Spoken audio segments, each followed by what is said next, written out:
नगर से नमोस्तु महाराज जी। महाराज जी, क्या जैन धर्म में गुरुओं को लेकर कट्टरपंथी और वाद विवाद उचित है? अब ये सब बातें कौन समझ रहा है?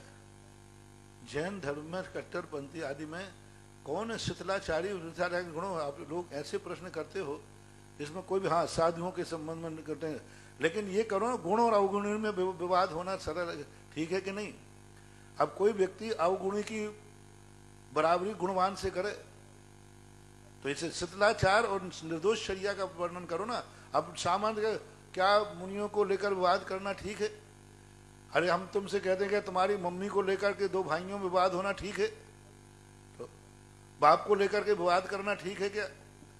एक मम्मी को लेकर के दो लोग विवाद कर रहे हैं, दोनों बेटे, दो पिता विवाद, पिता को लेकर कर, पिता की संपत्ति को लेकर कर रहे, तो सब लोग यही कहें कि नहीं करना चाहिए। अब ये पूछो कि कोई न्याय अन्याय कर रहा है तो क्या है? कोई शिथिलाचारी साधु की बराबरी और शुद्ध साधु से कर रहा है, उनकी बराबरी कर रहा है, उनकी जयकार बोल रहा है, उनका अर्घ चढ़ा रहा है, तो ऐतराज होना ही चाहिए। कोई व्यक्ति कोई 100 में से 99 नंबर ला रहा है और एक फेल है, और दोनों कहे कि दोनों को बराबर पुरस्कार दिए जाए। ध्यान रखना, जब तक स्कूल में, कॉलेज में, कंपनियों में सबको एक समान, सभी विद्यार्थी हैं। 33 नंबर लाया वो भी विद्यार्थी है, सप्लीमेंट्री लाया वो भी विद्यार्थी है, और 99 नंबर ला रहा वो भी विद्यार्थी। विद्यार्थी तो सब हैं। तो फिर कॉलेज वाले 99 वाले को गोल्ड मेडल क्यों देते हैं? पुरस्कार क्यों देते हैं? उसका सम्मान क्यों दिया जाता है? उसको नौकरी जल्दी क्यों मिलती है? विद्यार्थी 33 नंबर वाला भी है, फेल वाला भी है। कॉलेज, जिस कॉलेज में ऐसा होता है कि चाहे 99 वाला हो, चाहे 33 नंबर वाला हो, चाहे कोई भी हो, सब बराबर हैं, सब बराबर हैं। ध्यान रखना, वो विद्यालय नहीं कहलाता, धांधली। ऐसे विद्यालयों में पढ़ने वाले, सर्टिफिकेट लेने वालों को चौकीदारी भी नहीं मिलती है, जहां 33 नंबर और 99 नंबर वालों में कोई भेद नहीं है। सबसे अच्छे कॉलेज वो कहलाते हैं जहां 99 नंबर का मूल्यांकन 99 का किया जाएगा, 33 वाले का 33 से किया जाएगा। अंधेर नगरी चौपट राजा, टके शेर भाजी टके शेर खाजा, ऐसा थोड़ी होता है। यदि ये होने लग जाए तो समझ लेना जैन धर्म खत्म। जैन धर्म एक एक नंबर का अंतर करता है। उज्ज्वल कुंद स्वामी ने स्पष्ट लिखा, गुणवानों से गुणहीनों की बराबरी करना ये साक्षात नरक का द्वार है। पार्श्वस्थ अनंत संसार में भटकेगा।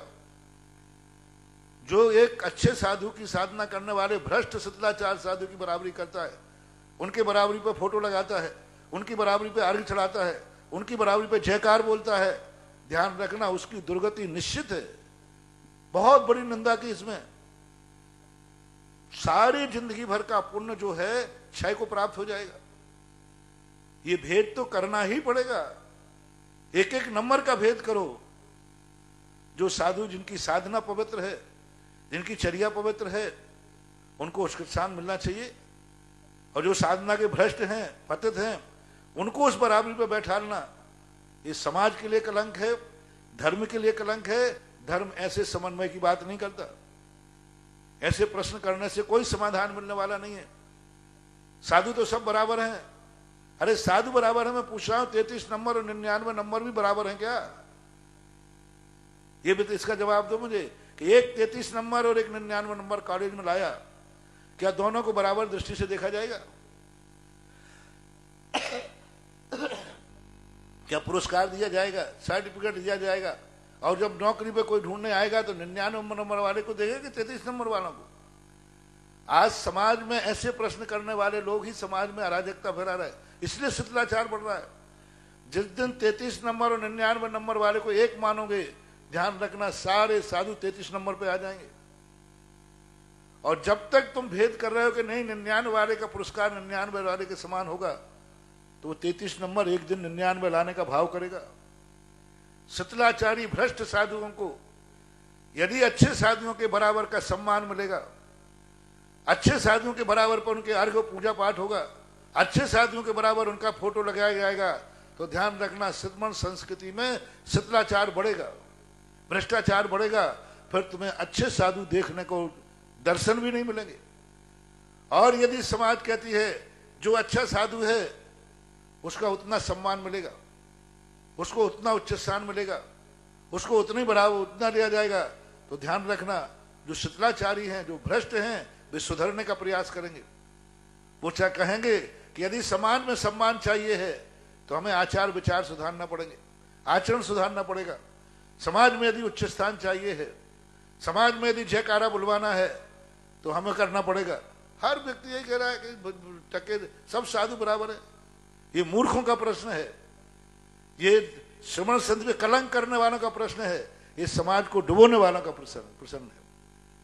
हर साधु में एक एक नंबर का भेद होना चाहिए और श्रावक का कर्तव्य है कि साधु को देख करके जयकारा बोले, साधु को साधना देखकर अड़चड़ाए, साधु को साधना देख करके मंदिरों में फोटो लगे। ऐसे नहीं कि जिस चाय का लगा दो। आज का छोरा है, कोई रिश्वत में साधु बने हैं फिर भी उनको आचार्य मानो। आजकल आचार्य बहुत सारे बन गए। एक बार एक आचार्य आए मेरे पास, बड़े श्रेष्ठ थे, भ्रष्ट थे, शिथिलाचारी थे। हमने उनका अभिवंदन नहीं किया तो उन्होंने कहा महाराज जी मैं आचार्य हूं, आप आचार्य हैं क्या? तो मैंने कहा भाई आचार्य आपकी दृष्टि में क्या दिख रहा है?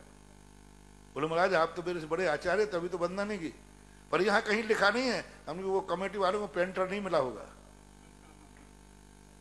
पेंटर नहीं मिला होगा। तो ऐसे आचार्य बन जाते हैं भ्रष्ट होकर के, ना चर्या है, ना आचार है, ना विचार है। और फिर आचार्य के अच्छे जो आचार्य हैं, जो महान आचार्य हैं, उनकी बराबरी में बैठेंगे, उनकी बराबरी पे अपने भक्तों से जयकारा लगवाएंगे, उनकी बराबरी पे जाकर अर्घ चढ़वाएंगे। और ऐसे श्रावक भी ध्यान रखना, जिंदगी में कभी इनकी सिद्धि नहीं होना। जो अच्छे साधुओं के बराबर भ्रष्ट साधुओं को रखना चाहते और उनकी फोटो, उनके जयकार बोलना चाहते और बोलना चाहते, ये समाज पे कलंक है, धर्म पे कलंक है। ऐसे लोगों की जिंदगी अंतोगत्वा बहुत कष्ट है। कुंद भगवान ने स्पष्ट कहा, ऐसा व्यक्ति दुर्गति का पात्र है, नियम से दुर्गति जाएगा। और उनके जीवन में देखते देखते उनके फल मिलने शुरू हो जाते। सत्य को सत्य के रूप में स्वीकार करो, सत्य को असत्य को सत्य की बराबरी पर लाने का प्रयास मत करो। जान रहे हो, मान रहे हो, समझ में आ रहा है, फिर भी उसके बाद ही कर रहे हो ऐसा।